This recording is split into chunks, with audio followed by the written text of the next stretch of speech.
sermon is Time to Step Up Spiritually. Oh. You know, God gives man great desire to do great things. But sometimes I do actually wonder what is so wrong with man. I mean, in the last couple of weeks, man landed on Mars. And what did they find?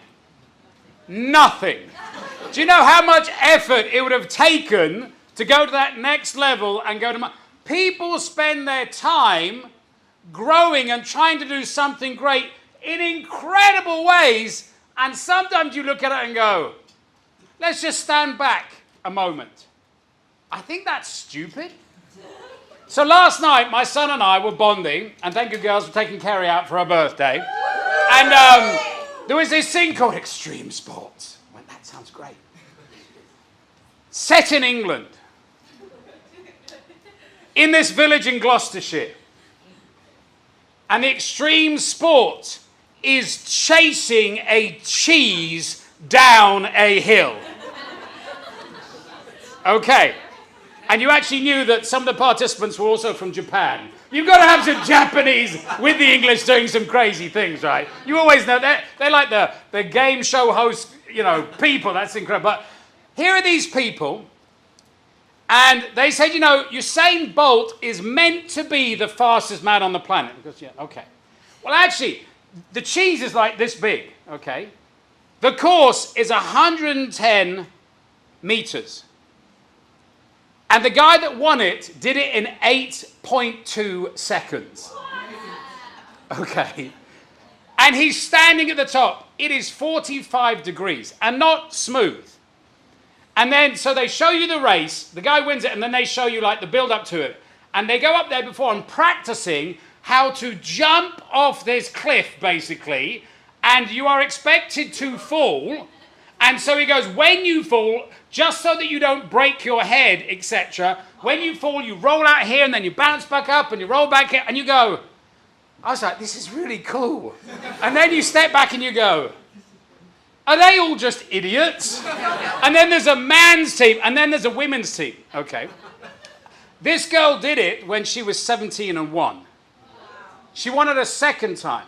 In the third time, she snapped her collarbone so it came out. And it's never been able to, it can't go back in, so she's doing it for a fourth time. Why? Because no one has ever won it 4 times. And you're like all good documentaries, she's halfway down. And she's got this bone already sticking out, okay? And then she slips and you're like, no. And then she hits her up, she gets up, yeah, no. And then someone's just about to beat her over the line and she just throws herself after this cheese. And you're like, are we just idiots as human beings or what?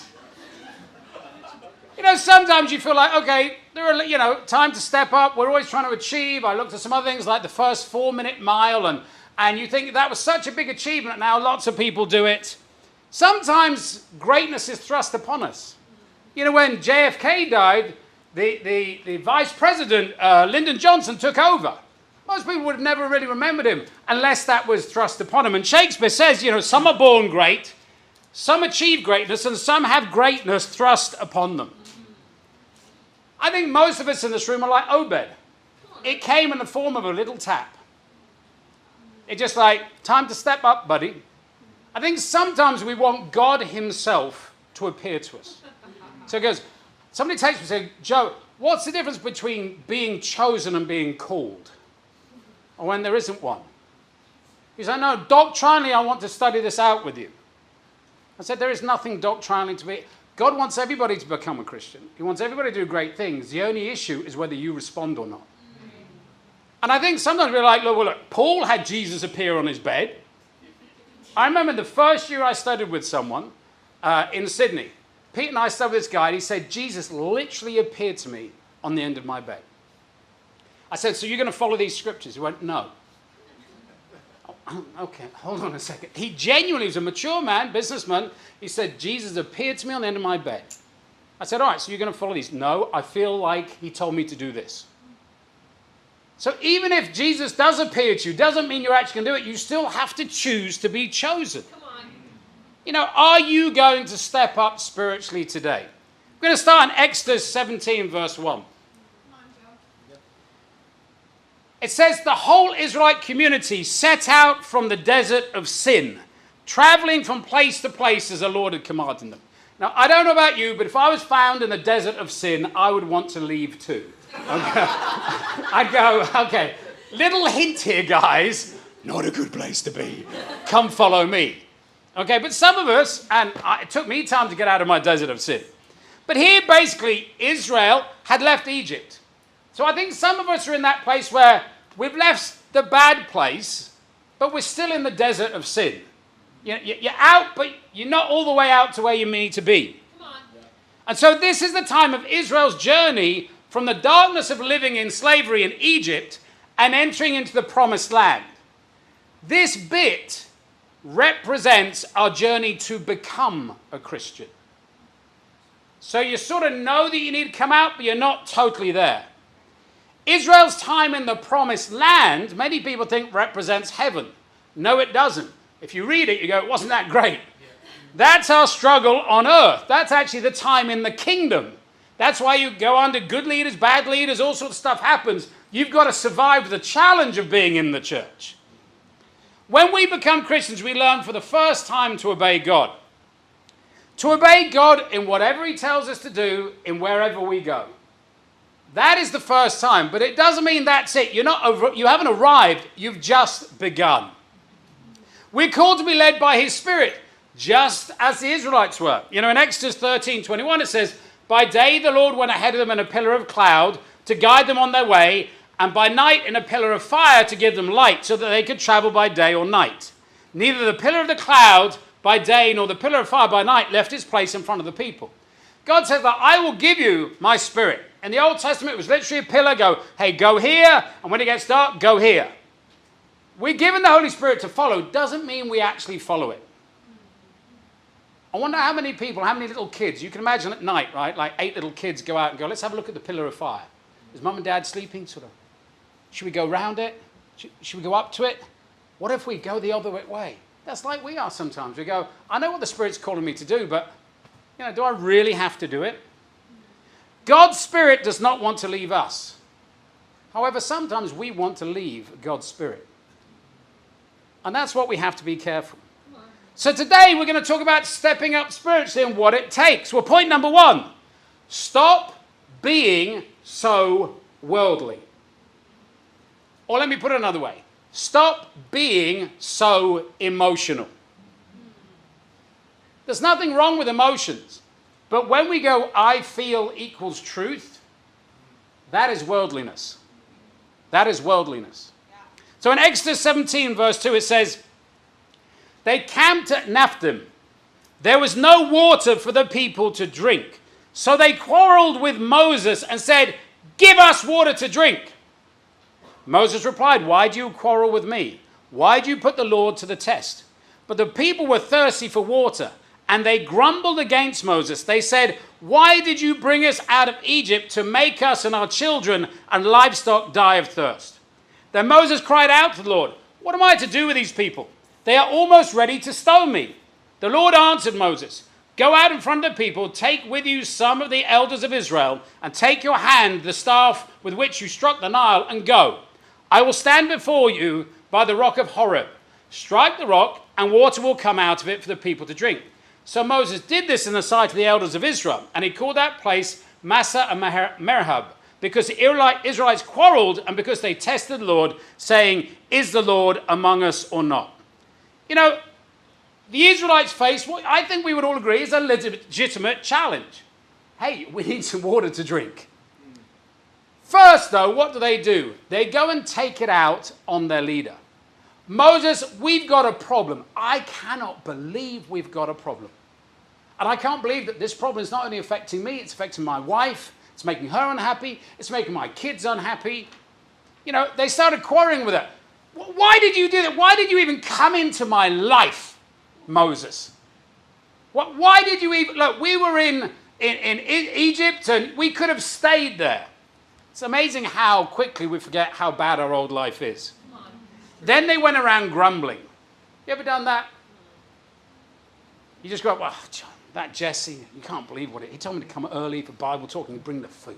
What's your that? Doesn't he know how difficult it is for a brother to arrive on time to Bible talk with his food assignment? Doesn't he know? Can't he ask the sisters? What's wrong with him? Don't know why you're smiling, James. Okay. They never took their problem to God. We never see them praying. In actual fact, the only one who did not grumble was the one that we find praying, which was Moses. Thank God for spiritual leaders. They just should have simply got advice. That's what Moses did. Hey, God, we've got a problem. What should we do? He goes, no problem. Do this. Okay, I'll do this. Why don't we seek advice when we have problems? It's mind-blowing. Sometimes we really love to grumble about a problem. I appreciate Elias's contribution talk. God, why? He goes, good question. Did anybody know that Elias has got a problem up? Any of you angels know? Oh, missed that one. I'll take it. Sorry. Okay. So he goes from having a problem to having excess money. Because he was like Moses. It doesn't surprise me that happened to Elias. Why? Because you go, what do you do at 4 o'clock in the morning, Elias? Well, that's when I get up and have my 2-hour quiet time. Right. Come on. You see, the Lord knows Elias. Yeah. And Elias knows the Lord. Come on. And then he goes to his gym. He doesn't go to his gym and then doesn't have time for his quiet time. Oh, it's totally the opposite way around. Question. Are you more of a Moses or a grumbling Israelite? Are you quick to pray or quick to fight and grumble? Are you more led by your emotions or your righteousness? You know, God is sovereign. God allowed or made this problem happen. I don't know really why the confusion came. They were in a desert. You would think, desert, hard to find water, pretty common thing. Most of our problems, let's be honest, are normal problems, aren't they?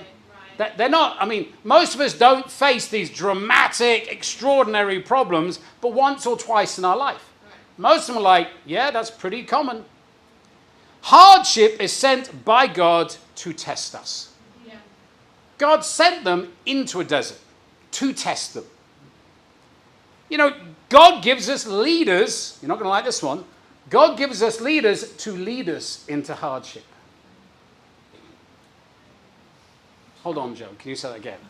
God gives us leaders to lead us into hardship. Mission team leader. You follow him into hardship. Plant a new Bible talk. You follow them into hardship. Doesn't matter where it is. Wives, your husband, follow him into hardship.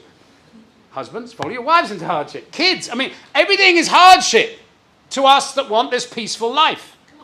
Being given responsibilities in the church. Therefore, we need to understand that grumbling against leadership is grumbling against God. Right. No, it's not. I remember the first time I studied the Bible. See, you know you're not allowed to grumble against God, right? You sort of know that. You go, that would be a bad choice. All right? God, I've got a real issue with you. Most of us have read Job and gone, I know this isn't going to go well. So we go, you know what? I'm not going to have an issue with God. I'm going to have an issue with the guy that studies the Bible with me. I always say this when I study the Bible. I'm not a particularly vengeful person. I have many weaknesses, but bitterness is not one of them. Hopefully, yeah. And I don't want to. Okay. All right. Anyway, the guy that studied the Bible with me was a guy called Patrick Manley. He is the only person I've hated in this world. And I've had a pretty rough life in some areas. But you see, he said, I'm not a Christian. He didn't say it. The scriptures said it. But I couldn't say, God, you say I'm not a Christian, because it was really hard for me to accept.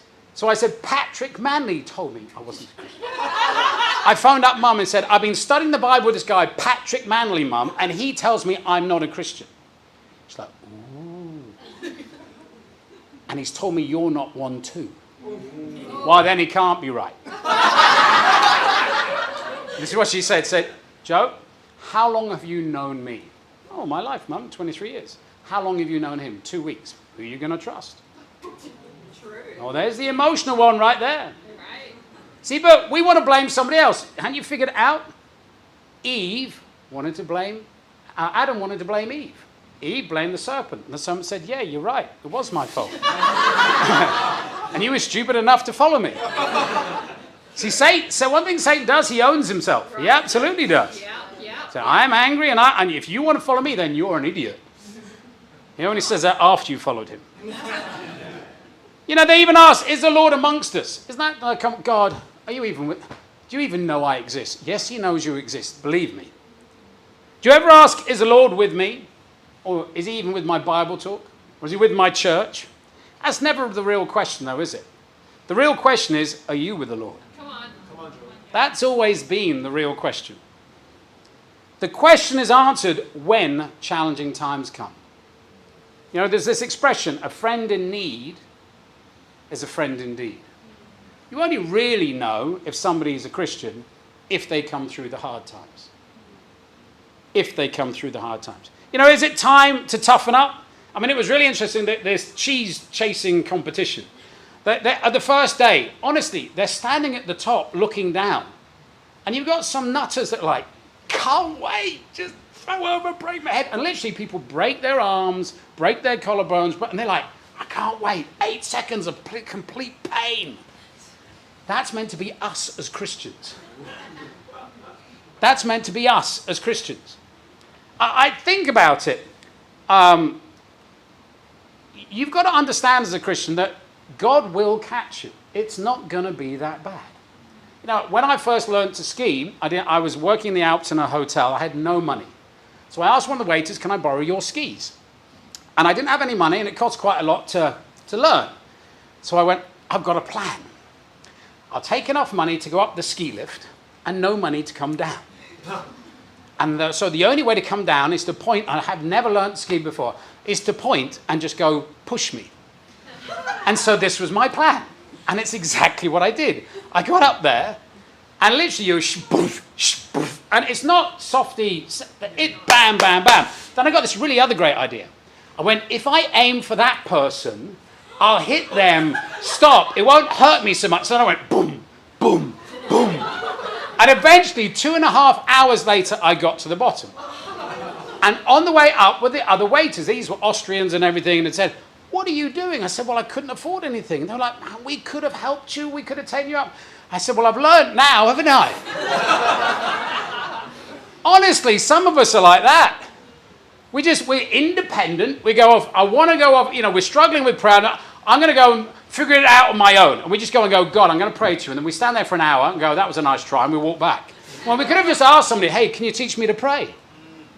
I mean, we're such idiots. Being a Christian is meant to be more like when I jumped out of an airplane last year. You go, I could never do that. Why? You actually do nothing. You don't. You get there, you're strapped to somebody who's already done 2,000 jumps, and your only job is to enjoy it. You do absolutely nothing. You get in a plane that you don't fly. All right, you sit with a bunch of other people, and the guy's strapped to you. I was twice the weight of him, so if anybody was going to be worried, he should have been worried. All right, then he pushes you out. You just go, way! I don't know how to land, but I have to trust him that he's going to pull the cord at the right time. Then, as we're coming down, he goes, do you want to fly it? I went, do I? So I hold on to these things, and I start... And of course we go over there, so he takes it back. Okay, and then he goes, all you need to do is put your legs up and I'll land us. Yeah. All I had to do was trust my instructor and enjoy myself. Doesn't that sound like Christianity? All you have to do is trust your instructor and enjoy yourself. Yeah. So if you're not enjoying yourself, the issue isn't with your instructor. The issue is you're not trusting God. How hard is it being a Christian? I tell you, in this country, it's not. Right. We were going back and forth with one of our leaders in India about how to convert people from an Indian background and Hindu background. And to illustrate the point, this is what she said about what they have to deal with in India. He said, what do we do here? Do we have to ask her to stand up against her family? He said, yes, she has to stand up to her family. The real test will be when she faces them physically. We make all of those people becoming Christians call their family and say they want to be a Christian, and they need to say, I will marry only a Christian. Wow. I have a sister who came from a Muslim background, and when she went home, the whole community and her uncle threatened her and was locked up for 3 days. They put a knife to her throat and asked her to deny Christ. She fasted even without drinking water for those 3 days and never denied Christ. They let her go and warned her not to come back ever. She is now a strong Christian and happily married. We don't have problems here. We don't have problems here. Do you believe calling someone to this standard is wrong? I think many of us do. Spiritually minded people are looking for something different. Worldly people aren't. They want to know if you will compromise. If you compromise, they won't follow you. They want to know, do you really believe what you preach? And if you're late for Bible talk and you're grumbling over here, they go, you don't believe it. You talk a good talk about an amazing God, but you don't believe it. Some of us are worried about being fruitful. God's like, you're not a great representative. You're just not. I've got this guy over here, and they've got to give up their family, their faith, their education, everything. But I'm waiting for somebody that actually is willing to stand up at that level to inspire them. Right, come on. Because if they come to you, there's no way with your life that they'll actually follow your example. You think about how many people have had to give up so much. You know, I'm really working with the trainee shepherds in the church, and this month's going to be great. We're going to, next week at Leaders, we're going to do a lesson on, Jen's going to do one on being a great student, because he's a great student. Hey to his mum and his dad, you're doing a great job with your son, phenomenal son. He blew out last week. If you haven't listened to it, lead to it. Brilliant preaching. Yeah. I'll do one on how to get a great career. Then we're going to have ones on finances by Bonnie and Obed. There's Crosses are going to do one on relationships. Pete and Pauline are going to do one on dating. So be a lot of good things at the leaders meeting. But I was thinking about Jesse, because we were talking on Friday night, and somebody came to his Bible talk and was sharing that they went to a church that was this really, really great church. And there was this guy there called Sam, who was a really, really great guy, and speaking in tongues and like this. And Jesse was like, there was a few things went, that's my mate. But see, when Jesse came into the church, he came in with his friend. And Sam, I had the privilege of studying with Sam and with Jesse. And unfortunately, this is quite typical of people. Often two people come in together, and as they grow as Christians, they go in different directions. Well, what happened is Jesse came in with Sam, and Sam had a girlfriend. And so we studied with Tessa, and she decided to become a Christian, and so did Sam. But we said, you know, when you become a Christian, you can't be worldly like before. You can't sleep around and touch each other's, things and everything like that. So you need to build spiritually. They went, yeah, I'll do that. And they actually decided at the beginning they'd break up for a little bit to just grow spiritually and then come back together. And we're all excited, and they did that, and they came back together, and that's it. But then, they started to see things in each other. And Sam got really insecure. He's like, you're trying to break us up. So we're not trying to break you up. What we're against is divorce. We want to build things solidly. Okay. And then he started getting grumbling, etc. And then he just decided to leave. He persuaded a few other people to leave with him and go, this is not right. But then what happened is this girl that he was dating, he got her to move in, which obviously is wrong. Then he was guilty that they were sleeping together, so he married her out of guilt. But of course, he didn't know how to take advice. That's why he left. So when she tried to give him advice on how to have a good relationship, it broke down. Well, he went off to a Pentecostal church because they accepted him because they didn't ask too many questions. Started preaching while also living with her. What a big mess. Eventually, she left him and moved to another country. Then he got disillusioned with God, left altogether, and went off and did drugs again. Jesse, during that period, had to make a big decision. Wow, this is a real test from God. My best mate's left. This is a big one. He wants me to come with him and start this little church. That ultimately failed because people don't know how to take advice. So now I need to stay strong. And boy, that was a really, really hard time. But Jesse went, no, I know what is right. I'm going to do what's right. This is super painful. I've got to hear all this slander and go, I know what's in the Bible. He stayed. And then this young girl started to like him because she saw how spiritual he was through a tough time. And she said, what do you think, Joe? I went, well, he's come through a bit of a hard one here. And I sat him down and had a big conversation about, counting the cost and everything like that. And then lo and behold, she fell in love with him. She said, I just want to, she came out of leadership to be at the same level with him. She built things solidly, fell in love, and then all of a sudden they started growing because they started making one good decision after another, one more spiritual decision after another. To the point where Jesse and Liz are now married, and now they, because they built it the right way, are giving classes on how to build great relationships. Come on. Was it tough not following their emotions? Absolutely. Yeah. Have you asked them, which path should you have chosen? He said, I chose the right path. So many people will give up so many world things. About Len. Len took Kira away for their anniversary and everything like that, which is what we encourage in marriage. But I remember when Len, in the first year, he was offered a soccer contract for $100,000 in Dubai because he's a professional soccer player. So we don't have a church there. You can't go. He said, oh, man, it's my dream career. They're just rolling out the carpet. That's $100,000 on top of everything else, you know. He said, no, I'm going to do what's right. And then later that year, Leslie, who was doing the singing, became a Christian. Yeah. And now you see them training to be shepherds as well. And you go, these decisions are hard, but the fruit of them is unbelievable. You know, is it your turn to step up spiritually, to become a Christian? I know it's hard. What, you thought it wouldn't be? Dying on the cross should have given you a little of a hint. Okay. Following Jesus, die on the cross. Going to have a few challenges. Going to feel a few things. Okay. Is it your time to step up as a leader? You know, I appreciate we sent out the email about the Brisbane mission team. It's already picked. It's already picked. People went, that's our time. Amen. Leslie, that's me. Jason, he's the IT guy. Leslie, you're the administrator. If you didn't know, you do know now. Okay. And then I said, well, we need some song leaders. Tap, tap. Alistair, AJ, tap, tap. Need some song leaders. Yes, sir. Here we go. Great. Off we go. That's it. That's the team gone. That's it. What if I tapped you? Would there have been one? Oh, yeah. Or like, yeah. So we've already got the Taiwanese mission team for the year after. We've already got the one for Beijing for the year after that. We've got the Brisbane team. Are you on it? Or would you be even willing to go on these? Point 2, you've got to run to the fight. Exodus 17:8. The Amalekites came and attacked the Israelites of Rephidim. Moses said to Joshua, choose some men and go out and fight the Amalekites. Tomorrow I will stand on top of the hill with the staff of God in my hands. So Joshua fought the Amalekites as Moses had ordered, and Moses, Aaron, and Hur went to the top of the hill. As long as Moses held up his hands, the Israelites were winning. But whenever he lowered his hands, the Amalekites were winning.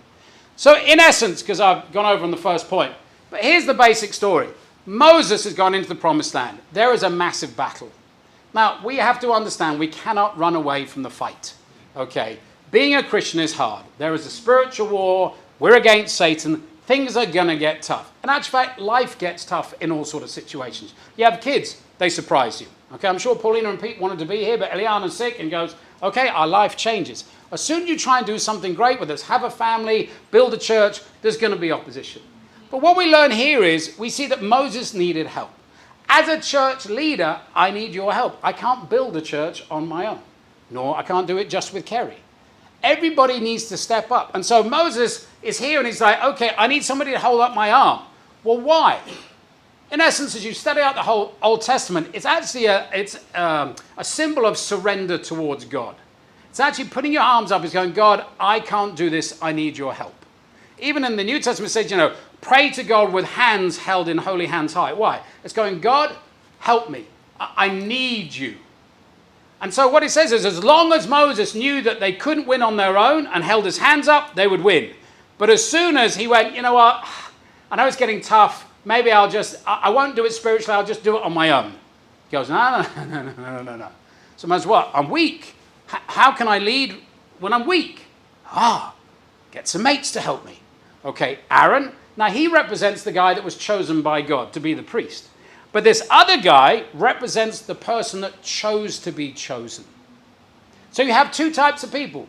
Those that were chosen, that was pretty obvious, God chose that person. You can see those people with the talents and God's given them. And, you know, somebody comes to the church, they've got a good voice, you go, that was God given. Then you have those who actually come in, they don't think they've got a good voice. And God goes, well, the more you start singing, you go, actually, you've got a good voice. And now you're going to get chosen. You know, it doesn't matter whether we think we're talented or whether we don't think we're talented. God created every single one of us for a particular purpose. You know, we need to understand that we are part of that victory. My real challenge to everybody this month is, look, we've had a great period in January, we had a great campaign, we had a great period in February when a lot of us did great things, but the truth of it is the church still hasn't grown. Some of the guys that came in that first month have fallen away. That is part of life. If you go quickly to Luke chapter 8, it says, this is the meaning of the parable. The seed is the word of God. Those along the path are the ones who hear. And then the devil comes and takes away from the word from their hearts, so that they may not believe and be saved. Those on the rocky ground are those who receive the word with joy, and when they hear it, they have no root. They believe for a while, but in a time of testing, they fall away. Every one of us will get tested. Everyone. I appreciate Carol. She got baptized yesterday morning. Carol comes from a non-believing Chinese background. And now that we've been able to, over a few years, convert many people in that, I had a big conversation where I said, it is going to be seriously tough for you. You don't have the Christian background to fall back on. You don't. Like, you convert Filipino, they know Moses parted the Red Sea and who Goliath is, and they basically know pretty much everything. But I said, what I've learned to converting atheists over the last period is for somebody from a non-believing background to stay faithful takes so much more effort than anybody else. Because when you get weak, you fall back into atheism. See, a Filipino will be falling back into being religious. A pagan like me would fall into wanting to be tempted with smoking. But I said, you've got to understand, if you're going to do this, you're going to have to work so much harder. I said, you have to understand the emphasis is on you. It's not on us as a church. It's on you. Now, God calls every one of us and knows that we can do it. But it takes an enormous amount of effort. And you need to run to that. So God, every situation that you're called in, if you're called when you've got a girlfriend and a boyfriend, the reason why God called you at that moment is because you're somebody that idolizes the opposite sex, and that is your temptation that God wants to expose at your conversion. That's why. Because he called you in a situation where you see yourself. With Jesse, it's because he valued friends over God. And he had to have that test, and he came through with it. For some of us, it's career. God has called you while you work on a Sunday or while you work on a Wednesday night, because he goes, you idolize your career. In whatever situation it is, God called you at that moment to expose who you really are. You have to face yourself and go, this is me. It may be that you put your family above God. It may be that you can't even wake up in the morning and don't want to get up. I remember studying the Bible with Wayne. I always remember this. This taught me a lot about students, Asian students. He goes, Joe, man, this commitment. I don't know if I can get up and pray like the guys. He goes, I stay up as a student. I work so hard. I stay up till 2 a.m. in the morning. I was like, man, I am so impressed by you. Wow, what a great student. What time do you get up? About 11 a.m. You sleep for 9 hours a day. I said, you just need to move your schedule. And that's very common in students today. They're like, stay up really, really late and then get up really, really late. I said, I can give you a few extra hours in your day. If we can get you to bed at 10 o'clock, you can get up at 5 o'clock. Wow, I can be a better student. Yes. And he's an exceptional student, gets top marks, everything like that. It's very, very good. But it made me understand. What he had to understand was, I need to control my schedule. That was the real challenge. You know, I need everybody in this church to raise up, to take a Bible talk, to take their life and go, I'm going to help Joe lead the church forward. You know, what is my challenge for you this month? My challenge for you is this. Very, very simple. Is to have the most radical month you've had. There are so many people that have stepped up. And you may have to figure out what that means. So right now, I think Mel is one of the people that's really grown consistently over the last couple of years. But one of the things she really had to figure out is she had to get out of debt, which she did. Then she was in a retail job. And any of you in a retail job knows that can be hard to be committed sometimes, right? Because you have to get back home and miss evangelism and everything. She said, Mel, you need a Monday to Friday 9 to 5 job. So we got a resume. And that's something I used to do in my job. We worked on a resume. I talked about putting all of the achievements at the top. She went for interview. She went, Joe, this is really working. I said, I know, it's what I used to do. Okay, then she said, it's amazing. I've got a 9-to-5 job based on my retail experience, and it's $55,000, and it's Monday to Friday, 9 to 5, and wow, my life's so great. Hey! Sometimes you got to go, what is the real issue that's stopping me? It was the same with Chris when we met Chris. He was working all hours at McDonald's. Great training.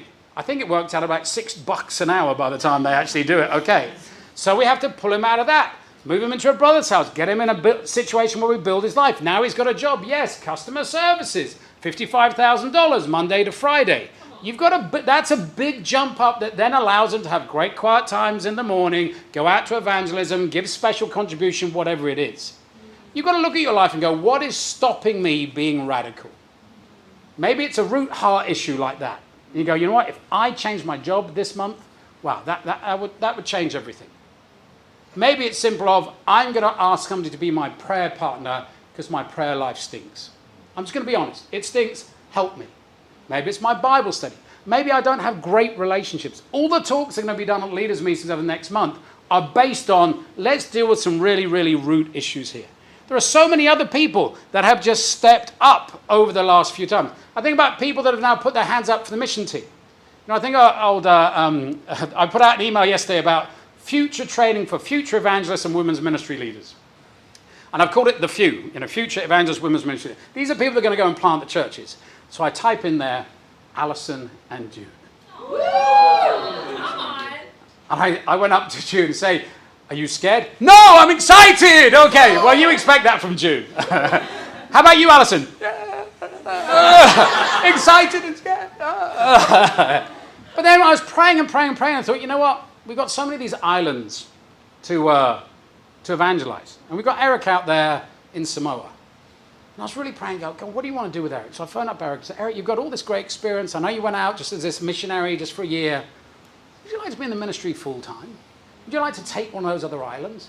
Oh, no, I'd love that. Okay, I'll get back to you. Say, Christine. Oh, Christine, you know this whole going in the ministry sort of stuff, What about it? What do you think? He goes, okay, that sounds fantastic. So in the email I put, okay, future evangelist women's ministry there. Eric and Christine. So I appreciate her communion. Why has God kept us apart? Well, I believe over the last year she's had to get with several sisters, unwind the past a bit. I know Carrie's got in there, some other great sisters. But you go, God's plans, he knows what he's doing. He's known what it is. So, I fully expect Eric and Christine, maybe Vanuatu, French Caledonia, Fiji, who knows? But they've all made decisions to take a step up. Whether it's Leslie or Jason being the IT guy for Brisbane, what it is. Maybe you haven't had the tap yet, but this can be a tap for you. You go, as of today, March, I'm going to have the greatest month I've ever had. If it means becoming a Christian, understand, obstacles will come your way. You need to overcome them. If you're going to make a jump up in other areas, obstacles are going to come your way. But make a decision not to pull back, but to overcome. Amen. To hear more from Dr. Joe Willis, check out his 2 books on Amazon, The Art of Spiritual Warfare, Practicals for Becoming a Prayer Warrior, and Money is the Answer for Everything. Click the links in the description below. Also, for more life-changing lessons, subscribe to his YouTube channel, Dr. Joe Willis.